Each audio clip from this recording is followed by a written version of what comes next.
Saudações, Dux e Duqueses Tricolores. Aqui quem fala é Duque Tricolor. Para mais uma análise do GE sobre o jogo contra o Fortaleza. Então, sente no sofá ou na poltrona, deite na cama, relaxe, me escute e entre no meu divã. Bom, senhoras e senhores, primeiro vamos falar sobre isso aqui, só bora. E cara, como é amado, sério?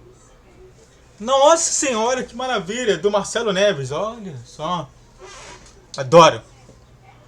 Adoro ele como pessoa. Então, você sabe como que vai ser, né? Vai ser simplesmente falando perfeito toda hora. Fluminense premiado pela insistência no jogo onde sentia falta de Ganso e Nino. Perfeito. Olha. Preciso falar mais alguma coisa? Posso encerrar o vídeo aqui? Brincadeira. Concordo, né? A gente insistiu num jogo sempre dando amplitude, trabalhando com os laterais mais no meio, trabalhou bem a bola sempre e mesmo com contra-ataques que poderiam dar uma vitória pro Fortaleza, sentiu falta sim de um jogador que realmente pudesse ter mais responsabilidade na zaga e mais um carinho no meio de campo. Então, particularmente eu entendo sobre isso. Até eu colocaria no meu o que eu não falei, mas eu decidi falar sobre isso, mas é importante falar. Ganso e Nino deram uma falta enorme. Tricolor esbarra no desgaste físico, que eu falei antes do jogo, eu até coloquei lá no meu pré-jogo que o time titular não ia ver jogo por conta desse cansaço. E no gramado ruim do Raulino de Oliveira, que o próprio Diniz e o Juan Pablo Voivoda, que é assim que eles chamam, reclamaram muito do Raulino de Oliveira. Mas veio Diogo Barbosa desafogar a equipe para evitar um empate frustrante. Seria um empate frustrante, a torcida que compareceu lá, que tem uma parte da torcida vindo de caravana, concordo. Raul de Oliveira é como se fosse jogar fora, entendeu? E aí as pessoas realmente se dispõem a sair do Rio, ir para Volta Redonda, poucos torcedores em Volta Redonda, então nada mudar, nada discordar sobre esse elemento em si. Perfeito. Fluminense, que venceu categoricamente o Olímpia por 3-1 na última quinta-feira em Assunção, no Paraguai, não passou perto de ser visto no Raulino de Oliveira neste domingo, quando bateu Fortaleza por 1-0 pelo Campeonato Brasileiro. Concordo 100%. Se você for ver a diferença técnica e tática que o Fluminense teve nesse jogo e no Fluminense que teve o jogo contra o Olímpia, realmente é uma diferença grotesca. O Olímpia não jogou e não teve esse perigo que no jogo contra o Fortaleza teve. Aliás, se ele teve alguma coisa igual, foi justamente nos 10 primeiros minutos. Fora disso, realmente a gente teve mais perigo contra o Fortaleza do que contra o Olímpia. Ao menos em termos de desempenho, não foi uma partida bonita de se ver, mas com problemas aos montes, nem todos culpa do tricolor carioca, mas que não impediram a equipe do técnico Fernando Diniz de ir para a data FIFA fazendo valer sua força como mandante. Sim. Para quem não sabe, o Fluminense ele é o melhor mandante agora. Ele supera o Botafogo. O Botafogo antes era o melhor mandante, perde e transforma o Fluminense como o melhor mandante, considerando em não derrotas. Em pontuação, ainda é o segundo melhor mandante. Então, eu gostei porque ele fala sobre a atualização do momento, que é a data FIFA, ele comenta sobre a questão do mandante, da força com o mandante do Fluminense, e também trabalha muito com essa questão dos problemas extra-campo que o Fluminense teve e que não pôde fazer e que pôde fazer nada por conta disso. Então, parabéns, ótimas pontuações fora desse tema e saindo um pouco dessa caixinha. Muito bom. Muito bom essa parte aqui. O triunfo, né, a vitória no Raul de Oliveira é daqueles que lava a alma do torcedor pela forma construída. Sim, o Fluminense, o torcedor do Fluminense querendo muito vencer, querendo continuar com esse ritmo de vitórias e ver depois do jogo do Olímpia uma derrota, um empate, não seria tão legal. Então sim, é o que eu mesmo senti também. Mesmo se jogar com o seu melhor futebol, isso não significa que o Fluminense não mereceu a vitória. Na minha concepção, se era para merecer alguém vitória, era o Fluminense, por tudo que estava construído durante o campo. Tomou sustos? Sim, mas teve volume e posse de bola.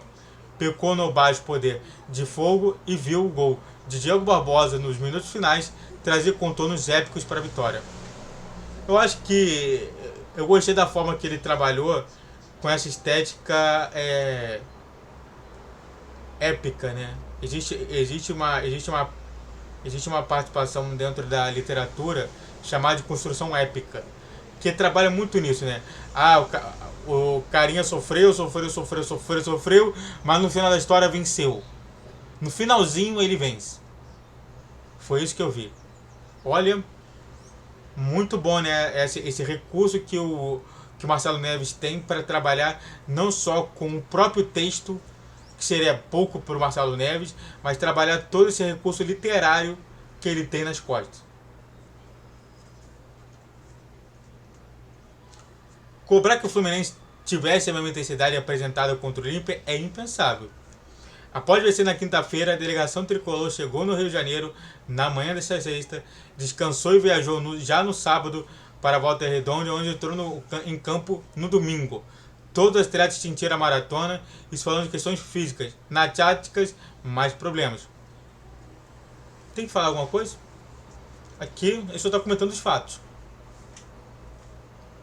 Antes de continuar falando sobre isso e dando muito mais ênfase no excelente texto de Marcelo Neves, se inscreva no canal, faça o triplo C que curte, comente e compartilhe, redes sociais na descrição desse vídeo, vi todos as 10, 12 e 20 horas, Pix na tela e vamos ver o excelente texto de Marcelo Neves. A dificuldade tricolor para balançar a rede pode ser explicada pela ausência de dois pilares: o zagueiro Nino, poupado, e o meio Paulo Henrique Ganso, lesionado. Não entraram em campo. Que, aliás, justamente, o que ele fala ali é sobre a espinha dorsal, né? Que todo mundo fala. Qual que é a espinha dorsal? Fábio, Marcelo, Nino, André, Ganso, Ares e Cano. Essa é a espinha dorsal. Você perder dois é muita coisa. Então, mais um recurso que ele trabalha sem precisar explicar isso tudo.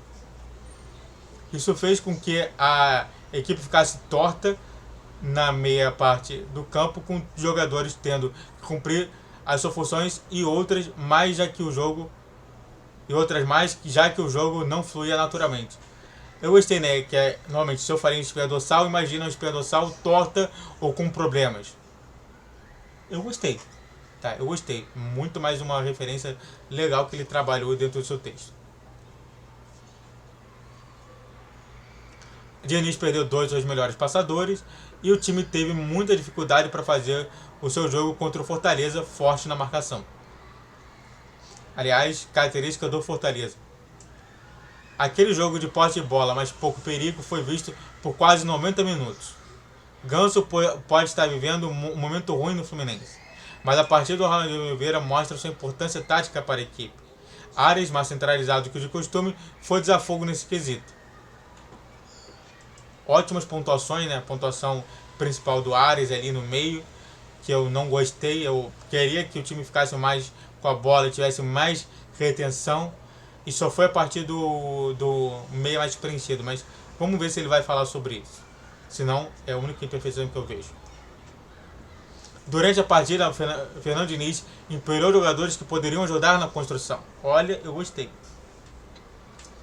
Martinelli, Lima, Daniel e Léo Fernandes entraram na segunda etapa com esse intuito. Aberto pelo lado direito, o Uruguai tinha a missão de espaçar a defesa do Fortaleza, enquanto os outros tentavam achar espaço pelo meio. Qualquer um que batia o olho viu a falta que o Ganso fez. Eu gostei, né? Porque ele trabalhou muito o setor do campo e também colocou justamente a questão do próprio Léo Fernandes, que trabalhava sempre nessa direção de espaçamento. Sem Nino, a saída de bola também foi afetada. Diniz cobrou que David Braz fosse um zagueiro lateral, não funcionou. Enquanto esteve em campo, Felipe Melo foi responsável por dar qualidade nesse setor. Depois André passou a atuar mais recuado. Em resumo, praticamente todos os jogadores tiveram que jogar de forma diferente das que estavam acostumados. O Nino, que tem mais qualidade na bola, o próprio André, que saía de volante e entrava para zagueiro, o Felipe Melo, que tinha que dar essa qualidade na bola, e o David Braz, que tinha que transformar somente em um zagueiro lateral, que não é o costume dele. Excepcional. Nada a mudar aqui não. Somado a isso, o gramado de Raul Oliveira passa longe de ter condições de receber uma partida de Série A de Campeonato Brasileiro. Se o do Maracanã não tem melhores condições, o de Volta Redonda atrapalhou o jogo das duas equipes, mas mais ao Fluminense devido ao seu estilo de toque de bola. Sim. O Fortaleza não quer tanto pensar nisso. O Fortaleza quer pensar muito mais em combate, em tentar tirar em um possível contra-ataque, não precisa de tanto toque de bola. Então, principalmente, o time que tem mais a bola é o time que está sendo mais afetado. Então, o Fluminense. O Fluminense não conseguiu se adaptar a essa situação e viu o Fortaleza fechar cada vez mais com o passar dos minutos. Bem treinado por Juan Pablo Voivoda, como eles falam, os espaços eram poucos. De tanto bater numa muralha defensiva, o jogo passou a ficar perigoso nos contra-ataques, quando o Fábio precisou fazer algumas intervenções para evitar que o placar fosse aberto. Excepcional. Mostrou o contra-ataque, mostrou a situação de contra-ataque, muito bem. Pontuado. Menos mal que praticamente no último lance da partida, a assistência do Fluminense deu resultado. Empilhando jogadores no meio de campo de ataque, Lima ficou desmarcado e recebeu um bom passe de Daniel. No chute travado, mas a bola sobrou para Diogo Barbosa aproveitar e marcar seu primeiro gol pelo Fluminense. Também deu números justos da partida. Se era para alguém vencer, era para o Fluminense. Como já diria Ingrid, torcedora do Fortaleza. Vitória por 1-0 não é para ser exaltada. Não é para ser exaltada nem criticada. Apesar de triunfo, os erros da dificuldade de criar dão sinais de correções para o técnico Fernando Diniz. Também não dá para ignorar como os desfalques passaram pela fluidez da equipe. No fim, o melhor cenário possível é vencer e o Fluminense conseguiu. Perfeito. Só um ponto que ele destacou mais bem ao passar, que foi justamente essa questão de ter muitos jogadores no meio de campo, né? Quando ele fala sobre empilhando os jogadores no meio para o ataque. Mas fora isso, perfeito texto, maravilhoso. E você, concorda com tudo que tanto eu quanto o Marcelo Leves analisamos sobre o jogo? Então, se inscreva no canal, faça o triplo C que é curte, comente, compartilhe, redes sociais na descrição desse vídeo, e todos os dias 10, 12 e 20 horas, Pix na tela, saudações tricolor.